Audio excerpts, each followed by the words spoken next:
Well, welcome back. Of course, the Iowa caucus, boy, what a mess. And they are still yet to determine what the Democrats or who the Democrat winners are going to be out of the Iowa caucus. On the Republican side, I think the president received 97, 98% of the Iowa caucus votes on the Republican side. So very timely for us to have with us today Richard Manning, president of Americans for Limited Government. He's the co-author of an interesting read entitled Necessary Noise, and you can go to his website, getliberty.org, or check out the book Necessary Noise. Hi, Richard. How you doing, friend? I'm doing great, Perry. How are you? Good. Thanks for your time. What a mess last night.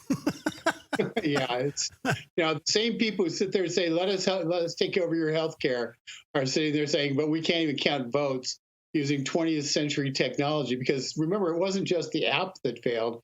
It was also the phone system that failed somehow. Because they used to just, they'd have the caucus, they'd call in, the head of the caucus would call in the votes to the state headquarters, they'd tally it up, and they'd be done in a couple hours. But, somehow they can't even do it the 20th century way, let alone the 21st century way. We got the caucus, Iowa caucus, out of the 60s because the Democrats wanted to kind of change things. Now they messed it up. You think it'll go back to a primary state?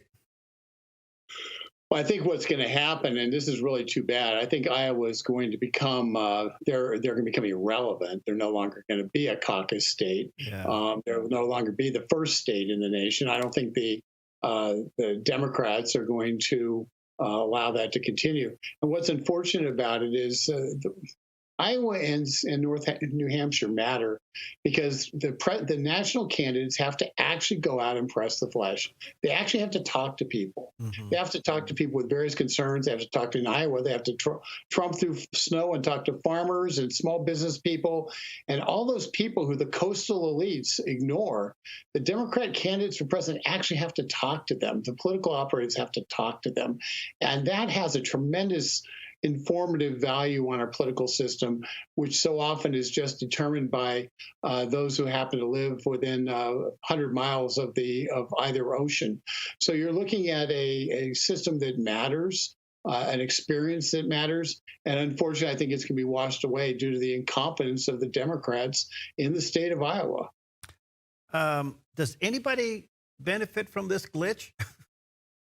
Well, the one who benefits, first of all, Joe Biden benefits because if the reports are true, he was going to get beaten badly.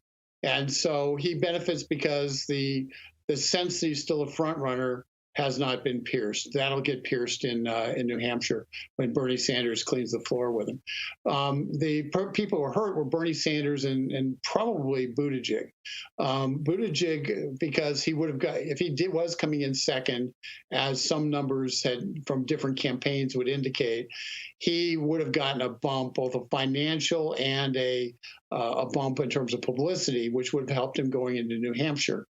Iowa's value from a political perspective is the bump that people get from performing better than expected, or the downward spiral happens when people do worse than expected.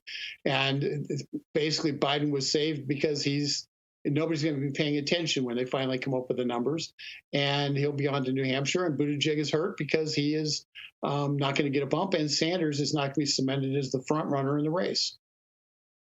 Is it possible, Richard, that this debacle is calculated to help Biden? Well, yes is the answer. It is very possible. Remember there was a glitch in the polling, the Des Moines poll that precedes the Iowa caucus that's been done reliably for years and years and years. And that poll had to be canceled because of a glitch in the poll. And many people thought that was because the numbers weren't coming out the way the people who were taking the poll wanted them to. And now the whole caucus went upside down. And so I think it's reasonable to question whether or not this is manipulation, because the only other answer is it's such gross incompetence and such let's face it, Perry, those caucus leaders could have gotten in their vehicles and driven to Des Moines, hand-delivered the results, and they'd have had it by 1 a.m. This is amazing because you wonder if this is the DNC tricks to get Bernie out. Well, I don't think you can discount that. I think Ilhan Omar believes that's true. She's at least made comments to that effect. They changed the rules for their debate to allow Mike Bloomberg to be a debater. Mm-hmm. Because they used to have a requirement that you have a lot of small donors, and everybody scrambled to meet the small donor requirement, and they changed it because Mike Bloomberg doesn't care about small donors. He's writing a check and he's trying to buy the Democratic nomination. So they changed the rules so Mike Bloomberg can participate. The only question is, are they going to be able to find a box big enough so we can see over the podium? Yeah, that has been mentioned. Okay, let's turn our attention to the State of the Union address tonight. Sure. Can you believe this? We still got an impeachment going on. You got a president that's going to give a State of the Union address on all the things that he's accomplished, and yet the acquittal vote doesn't happen to tomorrow, and we got a total debacle in Iowa. Where do you go for coffee here?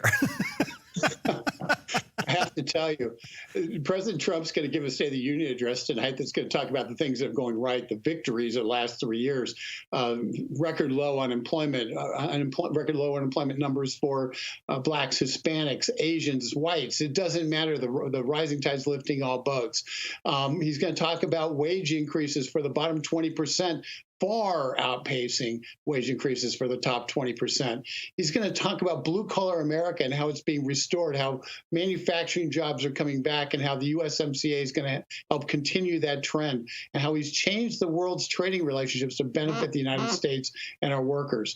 So he's going to have a lot to say about the great things that are happening in the country, and I hope he's also going to look forward to the jobs that are left undone, fixing immigration, dealing with a lot of the challenges on the opioid crisis and the like, so we can and really cast a forward vision about what needs to be done, while also reminding everybody how far we've come since an economy which was leaving a lot of America behind. The one issue that the Democrats are trying to recapture and make theirs is health care. Do you think the president steals that from them tonight? I think I think he's going to talk about it a little bit. Here's what the state of play on healthcare. The big issue that's going to happen as soon as they get done with impeachment is going to be a surprise medical billing, where somebody goes into the hospital or they go to the doctor and all of a sudden they discover that the insurance company didn't pay for it all, and they're left with a big bill that they didn't expect. Well, that's become an issue that's being bandied about in Congress, and the health insurers want to create a one-size-fits-all pricing plan that would benefit the health insurers, but would effectively ace out health providers. I don't get my medical from an insurer. I get my medical from the doctor, from the anesthesiologist, from the person who tests my lab results and takes my lab results. So I actually want those people to still be able to be in business. And according to studies in California, where they implemented this, it's driving health providers out of business and benefiting health insurers.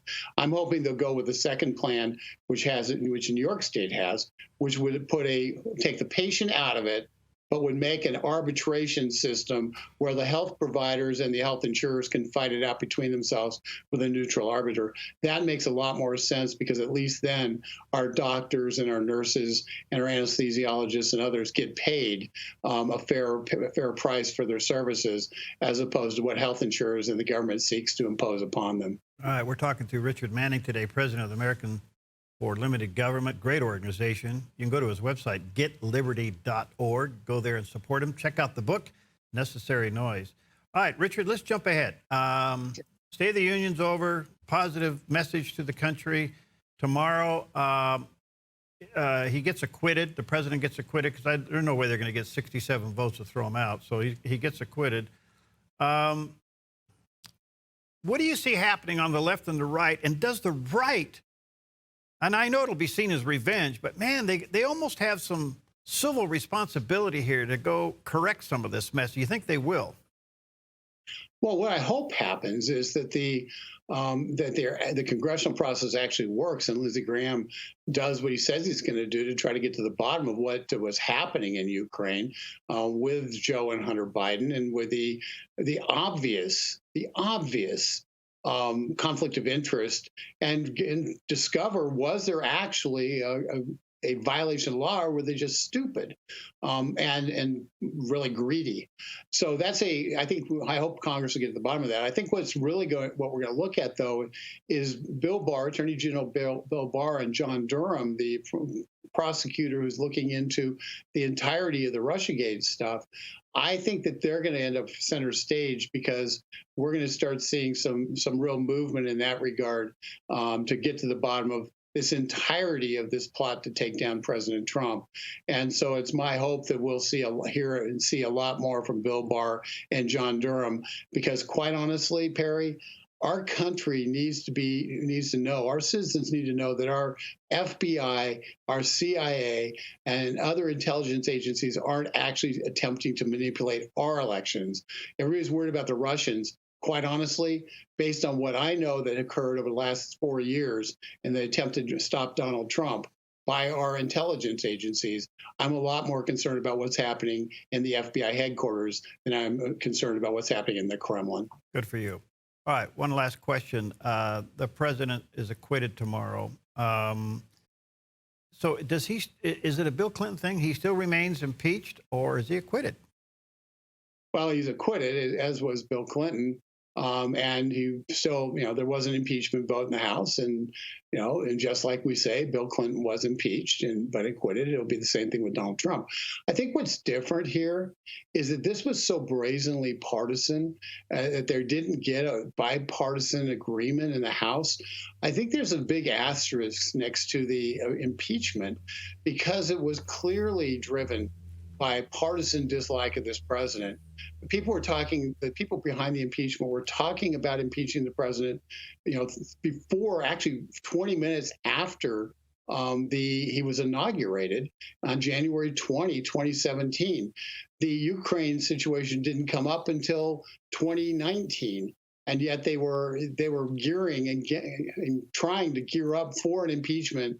And when the Russiagate thing failed, and it did fail because they didn't find anything that was an impeachable offense, they had to go to something, because their base was demanding, their people, strong supporters of Democrats, were demanding an impeachment. And they came up with this Ukraine fraud.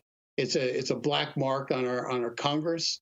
And I hope that they learn a lesson that this should never happen again, where they have to make up crimes. They can't even find crimes, yet they go with an impeachment because they're going to satisfy the far left and their desire to throw Donald Trump out of office. It's just, and there's no getting them to stop. Yeah. They're going to continue with that. Adam Schiff will continue to investigate Ukraine, because that's the only thing they have to run for election on, is Orange Man bad. And it's a shame. It's despicable. And it really is a black mark on the Congress of the United States.